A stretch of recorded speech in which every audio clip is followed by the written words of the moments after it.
عدلیہ کی جانب سے عمران خان کے لیے ٹھنڈی ہواؤں کا سلسلہ جاری ہے۔ سپریم کورٹ کے بعد اب اسلام آباد کی مقامی عدالت نے بھی عمران خان کو بڑا ریلیف دے دیا۔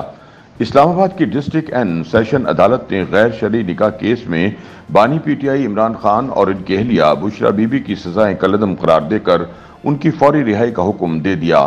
تاہم عمران خان کے سائفر اور توشہ خانہ کے بعد اب عدت نکاح کیس سے بری ہونے کے بعد سیاسی حلقوں میں یہ سوال زیر بحث ہے کہ کیا عدت کیس کے فیصلے کے بعد عمران خان اور بشرا بی بی کی رہائی ممکن ہو سکے گی۔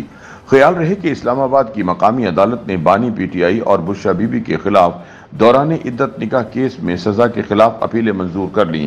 عدالت نے بانی پی ٹی آئی اور بشرا بی بی کو کیس سے بری کرنے کا حکم دے دیا۔ ایڈیشنل ڈسٹرکٹ اینڈ سیشن جج افضل مجوکا نے ریمارکس دیے کہ بانی پی ٹی آئی اور بشرا بی بی اگر کسی دوسرے مقدمے میں گرفتار نہیں ہے تو رہا کر دیا جائے۔ عدالت نے بانی پی ٹی آئی اور بشرا بی بی کی رہائی کے روپکار جاری کر دیے۔ واضح رہے کہ مختلف کیسز میں رہائی کے باوجود بانی چیئرمین پی ٹی آئی اڈیالہ جیل میں پابند سلاسل ہیں۔ عدت میں نکاح کیس میں بریت سے قبل عمران خان سائفر کیس اور توشہ خانہ فوجداری کیس میں بھی بری ہو چکے ہیں، جبکہ 190 ملین پاؤنڈ کیس میں بھی عمران خان ضمانت پر ہیں۔ بانی چیئرمین پی ٹی آئی عمران خان کی ان 4 کیسز کے سوا ابھی تک کسی کیس میں گرفتاری نہیں ہے، جبکہ عمران خان کی اہلیہ بشرا بی بی بھی عدت کیس کے علاوہ کسی کیس میں مطلوب نہیں۔ ایسے میں سوال پیدا ہوتا ہے کہ کیا آج بانی پی ٹی آئی اور ان کی اہلیہ کی رہائی ممکن ہے؟ عمران خان عدت کیس میں بری ہونے کے بعد جیل سے باہر آئیں گے یا نہیں؟ سینئر صحافی حامد میر کے مطابق عمران خان کو اتنی آسانی سے رہا نہیں کیا جائے گا۔ عدت کیس میں عمران خان اور بشرا بی بی کی سزائیں کالعدم ہونے پر تجزیہ پیش کرتے ہوئے ان کا کہنا تھا کہ مجھے نہیں لگتا کہ حکومت اتنی آسانی سے عمران خان کو رہا کر دے گی۔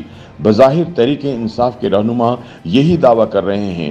آج عمران خان کی رہائی کا دن ہے، لیکن ان کو اچھی طرح معلوم ہونا چاہیے کہ عمران خان کی لڑائی شہباز شریف یا نواز شریف سے نہیں بلکہ کسی اور کے ساتھ ہے۔ حامد میر کے مطابق تھوڑے دن پہلے انسداد دہشت گردی کی عدالت نے عمران خان کے بارے میں جس قسم کے ریمارکس دیے ہیں، نیب نے بھی توشہ خانہ کا ایک اور کیس کھول لیا ہے اور بھی کچھ مقدمات پائپ لائن میں ہیں۔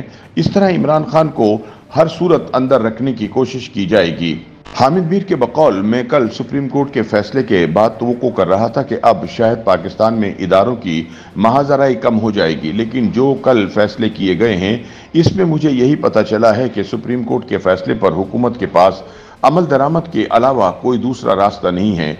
تاہم بہت سے آزاد اراکین اسمبلی ہمیں بتا رہے ہیں کہ اپنی وفاداری تبدیل کرنے کے لیے دباؤ ڈالا جا رہا ہے کہ ہم کسی اور پارٹی میں جائیں یا پھر اپنی آزاد حیثیت کو برقرار رکھیں، لیکن ہم پاکستان تحریک انصاف کو جوائن نہ کریں۔ حامد میر کے مطابق اس کا مطلب یہ ہے کہ آج جو عدالت نے حکم دیا عمران خان کو عدت کیس میں بری کیا جاتا ہے اور ان کو رہا کیا جائے۔ لگتا یہی ہے کہ اس عدالتی فیصلے پر عمل درآمد نہیں ہوگا۔ پوری کوشش کی جائے گی کہ عمران خان کو اندر ہی رکھا جائے اور سپریم کورٹ کے فیصلے کی بھی خلاف ورزی کی جائے گی۔ بعض دیگر تجزیہ کاروں کے مطابق اس وقت عمران خان جیل سے باہر نہیں آ سکتے، کیونکہ اگر وہ آئے تو حکومت اور اسٹیبلشمنٹ کو ٹف ٹائم دیں گے اور حکومت یہ افورڈ کرنے کی پوزیشن میں نہیں ہے۔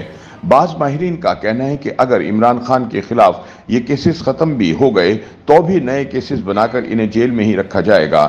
اگر عمران خان کو عدالتی ریلیف مل بھی جاتا ہے تو بھی عمران خان کو جیل میں رکھنے کے لیے مزید کیسز تیار ہیں۔ یوٹیوب پر گوگلی نیوز دیکھنے کے لیے youtube.com کی سرچ بار میں googly news T V type کریں۔ گوگلی نیوز کے پیج پر سرخ رنگ کے سبسکرپشن والے بٹن پر کلک کرنا نہ بھولیے۔ یوٹیوب پیج پر اپلوڈ ہونے والی ویڈیوز سے باخبر رہنے کے لیے بیل آئیکن پر کلک کیجیے۔ آپ کو ہر نئی ویڈیو کے بارے میں نوٹیفیکیشن موصول ہو جائے گا۔